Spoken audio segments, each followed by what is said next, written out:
पुढल्या बातमीकडे अण्णासाहेब पाटील विकास महामंडळाच्या एमडींची उचलबांगडी झाली आहे। व्यवस्थापकीय संचालक विजयसिंग देशमुख यांना हटवण्यात आले।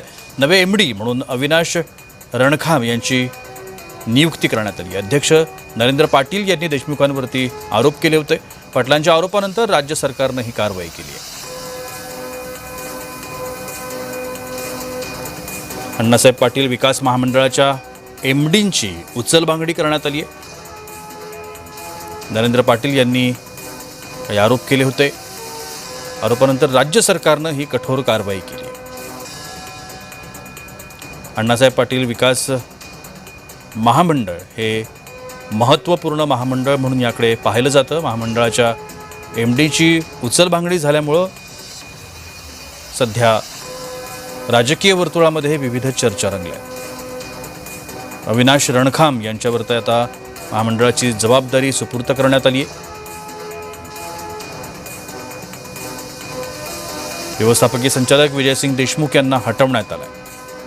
नवे एमडी म्हणून अविनाश रणखाम यांच्यावरती जबाबदारी सोपवण्यात आली। आपण या सगळ्या संदर्भात अधिक माहिती घेण्याचा प्रयत्न करूया।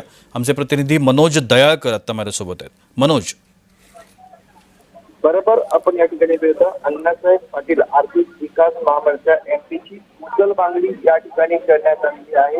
महामंडळाचे व्यवस्थापकीय संचालक विजयसिंह देशमुख यांना आपण पाहतो पदावरून हटवण्यात आलेले आहेत आणि नवे एमडी म्हणून अविनाश रणखाम यांच्यावरती जबाबदारी ही देण्यात आलेली आहे। आणि आपण या ठिकाणी पाहतो महामंडळाचे अध्यक्ष नरेंद्र पाटील यांनी देशमुख यांच्यावरती हे आरोप केले होते आणि त्यानंतर आपण पाहतो पाटलांच्या आरोपानंतर राज्य सरकारकडे ही कारवाई करण्यात आलेली आहे। आणि या ठिकाणी आपण पाहतो महामंडळाच्या एमपीची उचलबांगडी करत विजयसिंह देशमुख यांना पदावरून हटवण्यात आलेला आहे आणि त्यांच्या जागी आता नवे एमडी म्हणून अविनाश रणखाम यांना ही जबाबदारी देण्यात आलेली आहे। धन्यवाद मनोज, आपण दिलेल्या विस्तृत माहितीसाठी। ती सगळ्यात महत्त्वाची बातमी अण्णासाहेब पाटील विकास महामंडळावरती आता अविनाश रणखांब यांची नियुक्ती झाली आहे। नवे एमडी म्हणून त्यांची नियुक्ती करण्यात आली आहे।